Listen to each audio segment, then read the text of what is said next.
Selamat pagi Bapak, Ibu, dan teman-teman semua.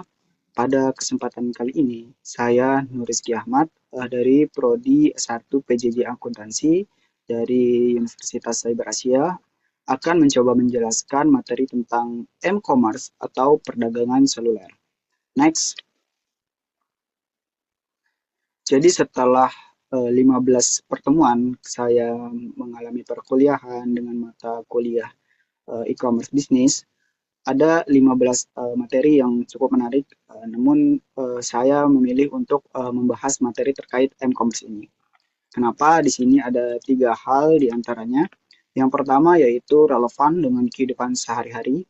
Jadi hampir dari semua orang saya lihat menggunakan handphone baik untuk berbelanja, membayar sesuatu, dan juga memesan layanan yang jasa gitu atau apapun gitu seperti GoFood atau GoRide dan lain-lain. Kemudian yang kedua, materi M-commerce ini inovatif dan juga berkembang pesat.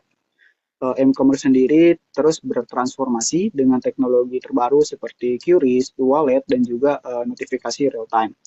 Kemudian yang ketiga, materi ini saya rasa mudah dipahami dan juga menarik untuk dibahas. Konsepnya ini dekat dengan pengalaman sehari-hari kita, tetapi juga kaya akan aspek teknis dan juga sosial ekonomi. Itulah alasan kenapa saya memilih materi M-commerce untuk dipresentasikan pada kali ini. Next. Kita masuk ke definisi M-commerce. Jadi M-commerce ini atau yang kepanjangannya disebut mobile commerce adalah segala transaksi komersial yang dilakukan melalui perangkat seluler seperti smartphone dan juga tablet. M-commerce juga bisa didefinisikan sebagai e-commerce yang diterapkan pada perangkat mobile atau nirkabel. Jadi di sini saya mencoba mencari beberapa referensi, salah satunya ada dari modul digital mata kuliah pengantar sistem informasi di UHW Perbanas, yaitu karakteristik M-commerce. Yang pertama itu M-commerce itu adalah e-commerce yang dapat diakses menggunakan perangkat mobile. Kemudian yang kedua, memungkinkan pengguna menerima dan menyebarluaskan informasi secara cepat. Kemudian yang ketiga, memberikan layanan aplikasi informasi lokasi yang dibutuhkan oleh pengguna berdasarkan lokasi fisik pengguna. Oke, next. Jadi di slide sebelumnya kita udah menyinggung mengenai e-commerce. Sebenarnya apa sih bedanya e-commerce dan juga m-commerce? Kalau e-commerce itu atau electronic commerce itu adalah kegiatan jual beli yang dilakukan secara online. Jadi e-commerce ini sebenarnya cakupannya sangat luas. Sementara m-commerce ini adalah bagian dari e-commerce, bagian yang lebih kecil dari e-commerce yang dilakukan khusus lewat perangkat mobile seperti yang telah kita sebutkan yaitu smartphone atau juga tablet. Misalnya kita berbelanja lewat aplikasi di aplikasi Shopee atau aplikasi Gojek itu lewat handphone itu adalah termasuk m-commerce. Oke, next. Kita masuk ke bentuk m-commerce. Sebenarnya apa aja sih bentuk-bentuknya? Sebenarnya bentuknya tuh banyak banget. Coba di sini kita klasifikasikan menjadi 4 bagian. Yang pertama itu ada virtual marketplace atau mobile shopping. Itu aktivitas pembelian produk. Itu contohnya ada Shopee, kemudian Tokopedia, dan juga Lazada. Sebenarnya masih banyak seperti Blibli, OLX, Bukalapak, dan sebagainya. Kemudian yang kedua ada pembayaran atau e-wallet, itu juga termasuk m-commerce, yaitu berupa metode pembayaran digital. Contohnya ada OVO, Dana, Apple Pay, dan juga Google Pay. Kemudian yang ketiga ada perbankan seluler atau juga mobile banking. Eh, itu adalah layanan perbankan yang diakses melalui aplikasi. Contohnya ada Livin by Mandiri, kemudian ada Blue by BCA, dan juga ada Bank Jago. Di luar itu juga masih ada Bank Genius dan juga lain sebagainya. Kemudian yang keempat itu tiket secara seluler atau mobile ticketing, yaitu pembelian dan penyimpanan tiket secara digital, contohnya itu di tiket.com, Gotix, dan juga Traveloka. Next. Sebenarnya kelebihan m-commerce dan kekurangan m-commerce itu apa sih? Nah, di sini coba kita bahas satu persatu. Kelebihannya itu antara lain yang pertama aksesibilitas dan juga keterjangkauan. Salah satu keunggulan utama m-commerce adalah keterjangkauannya. Hampir semua orang memiliki akses ke perangkat seluler atau di sini tuh handphone. Bahkan di wilayah yang terpencil ataupun berkembang. Dengan m-commerce, orang dapat berbelanja dan melakukan transaksi kapan saja dan di mana saja, tidak terikat oleh batasan waktu dan juga lokasi. Kemudian kelebihannya itu juga kemudahan berbelanja, karena e-commerce ini menyediakan pengalaman berbelanja yang nyaman dan mudah. Eh, Navigasi cepat, pembelian mudah lewat aplikasi ataupun web mobile. Hanya dengan beberapa ketukan jari, seseorang bisa melakukan pembelian, membandingkan harga, melihat katalog produk, dan sebagainya. Kemudian yang ketiga kelebihannya itu personalisasi dan rekomendasi. Jadi dengan adanya e-commerce ini, penjual bisa merekomendasikan produk sesuai minat, lokasi, dan riwayat pengguna. Perangkat seluler itu sering terhubung dengan data pribadi pengguna seperti preferensi belanja, riwayat transaksi, dan juga lokasi. Hal ini memungkinkan m-commerce untuk menyajikan rekomendasi produk yang lebih relevan dan disesuaikan dengan minat serta kebutuhan individu.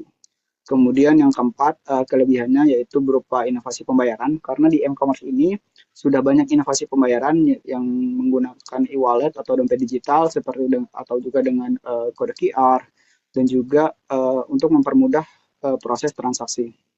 Yang keempat, yang kelima itu interaksi sosial. M-commerce telah mengintegrasikan unsur sosial dengan berbelanja. Jadi apa ya, pembeli itu bisa berbagi, bisa share atau review dan juga diskusi produk via media sosial atau di m-commerce-nya itu sendiri. Kemudian yang di sebelah kanan kita akan membahas mengenai kekurangan m-commerce. Kekurangannya itu layar terbatas, jadi tampilan produk atau navigasi kurang optimal dibandingkan dengan layar komputer atau e-commerce secara keseluruhan. Kemudian ada isu keamanan dan privasi, yaitu resiko pencurian data jika tidak menggunakan koneksi atau aplikasi yang terpercaya. Kemudian yang ketiga itu ketergantungan pada internet, karena membutuhkan koneksi internet tentu saja, karena kalau misalnya di daerah yang sinyalnya lebih lemah itu bisa terganggu. Kemudian beragamnya pengalaman atau experience dari pengguna. Jadi jadi kan banyak ya jenis perangkat itu dan juga sistem operasi itu sangat banyak sehingga itu menyulitkan dalam pengembangan. Jadi sehingga ada beberapa bug jika menggunakan perangkat tertentu dan sebagainya. Next. Baik, kita masuk ke tantangan dalam m-commerce. Yang pertama yaitu keamanan data dan privasi yang tadi juga telah disebutkan, yaitu resiko pencurian data akan meningkat jika tidak menggunakan aplikasi atau koneksi yang aman, kemudian koneksi internet tidak merata, kemudian keterbatasan tampilan layar, kemudian juga ketergantungan pada baterai dan juga perangkat ini bisa mengganggu jika perangkat kehabisan daya ataupun mengalami gangguan teknis. Okay, next. Oke, ini kita akan membahas salah satu jurnal atau penelitian m-commerce di Indonesia. Jurnal yang akan kita bahas ini penelitian oleh Ningtyas dan kawan-kawan. Jadi di sini ada Dharma Ayu Ningsih Ningtyas, kemudian Haris Hermawan, kemudian Septi Holisa Umami. Dari Jurnal Ekonomi Akuntansi dan Organisasi yang objek penelitiannya Butik Madinah, Jember, Jawa Timur. Kemudian platform m-commerce yang digunakan atau dibahas dalam jurnal ini ada Shopee untuk transaksi jual beli, kemudian ada Instagram dan WhatsApp untuk promosi dan komunikasi. Next.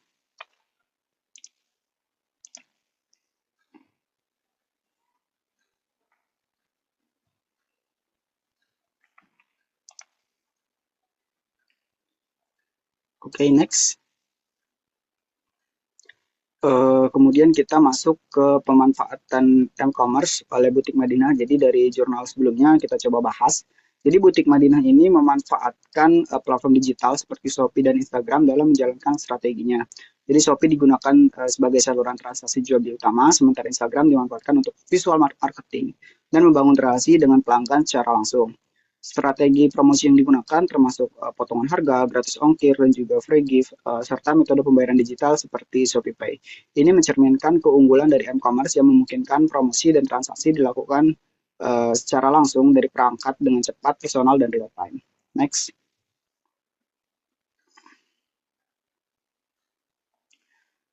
Lanjutannya sebagai hasil dan pembahasan dari jurnal tersebut secara keseluruhan, jurnal ini menggambarkan dampak nyata dari penerapan m-commerce yang diterapkan oleh Butik Madinah terutama selama pandemi COVID-19. Dengan memanfaatkan Shopee dan Instagram, mereka berhasil meningkatkan minat beli konsumen, memperluas pasar, dan juga menjaga stabilitas penjualan saat banyak usaha mengalami penurunan.